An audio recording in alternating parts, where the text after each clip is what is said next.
סיפורה המורכב של קהילת תימני כנרת, בין חלוציות לאפליה.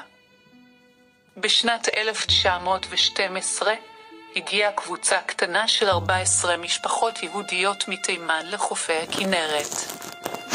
שם, בלב אדמת ישראל, חיו חלוצי כנרת, קבוצה ותיקה יותר של יהודים אשכנזים. התימנים, חדורי מוטיבציה ורצון להשתלב בבניין הארץ, התיישבו במקום והחלו לעבוד קשה. הם עבדו בעבודות כפיים קשות, עסקו בחקלאות ופיתחו את האזור.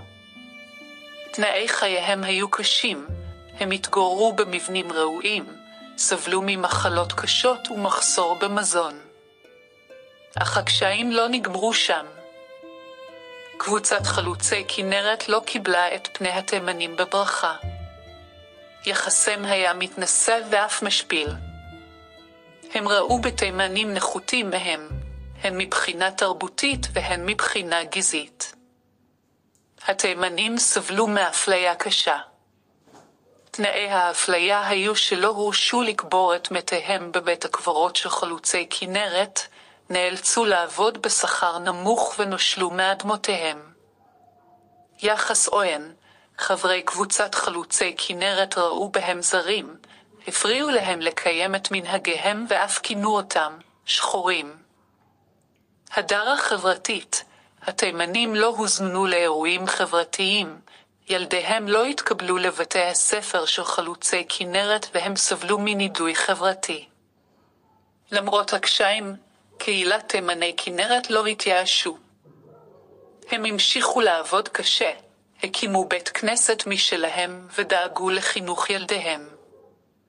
הם ניסו להידבר עם חלוצי כנרת ולשכנע אותם לשנות את יחסם, אך ללא הצלחה. בשנת 1929, לאחר שנים של מאבקים קשים, נאלצו תימני כנרת לעזוב את המקום. עזיבתם הייתה כואבת ומלווה בתחושות קשות של אכזבה וכישלון. סיבות לעזיבתם היו רבות. התנגדות חלוצי כנרת, חברי קבוצת חלוצי כנרת לא רצו שותפות עם התימנים והפעילו לחץ להעברתם. היעדר תמיכה, הקרן הקיימת לא סייעה לתימנים להקים קהילה עצמאית והתעלמה מבקשותיהם. קשיים כלכליים, תנאי החיים הקשים והאפליה גרמו להם לקשיים כלכליים רבים.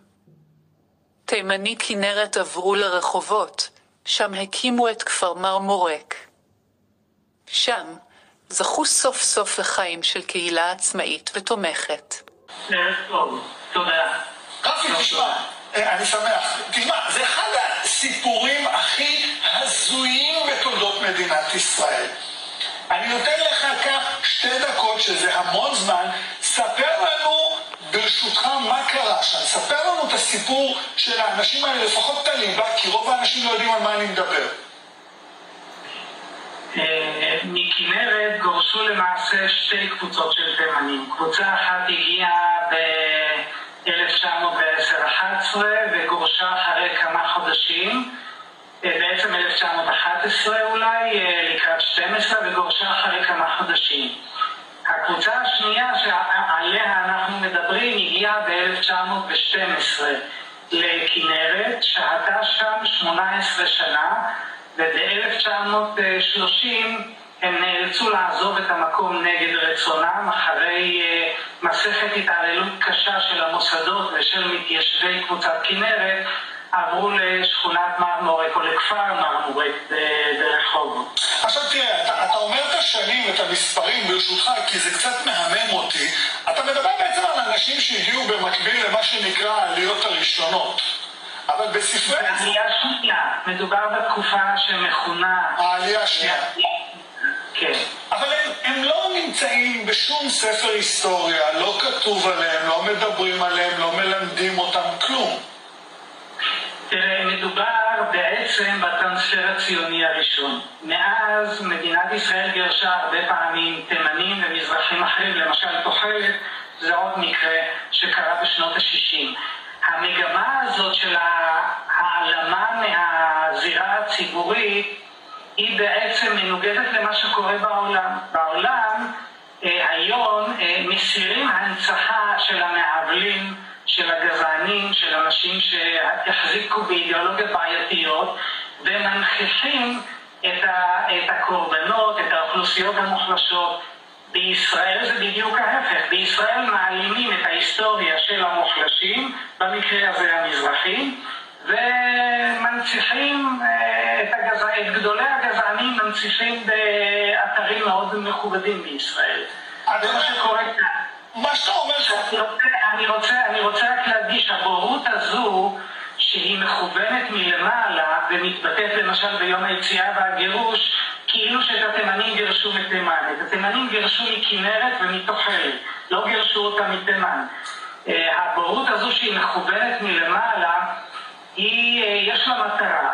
המטרה היא מתוך הבנה שהיסטוריה היא לא רק מה שקרה.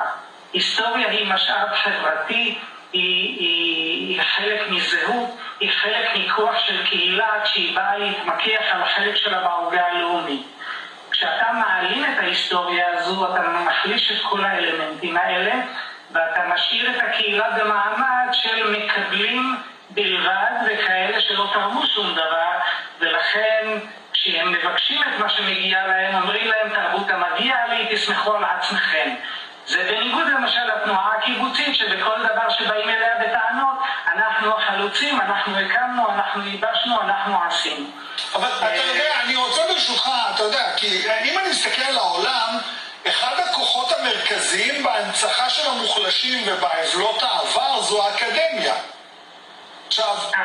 האקדמיה הישראלית היא המוסד בין הדכאניים ביותר, יותר מהפוליטיקה דרך אגב, הרבה יותר מהפוליטיקה, והרבה יותר מממסדים אחרים. מה שקורה באקדמיה שהיא בעצם משרתת בגדול את האינטרס האשכנזי. כל ההיסטוריה המזרחית נמצאת בתת מחקר, וכשכבר מתבצע מחקר רובו המכריע הוא מנקודת מבט אשכנזית, ציונית, ממסדית, תקרא לזה איך שאתה רוצה. הדבר הזה מתבטא במאבקים אחרים, למשל בפרשת ילדי תימן הדברים ידועים, מה שקורה לאחרונה באקדמיה הישראלית.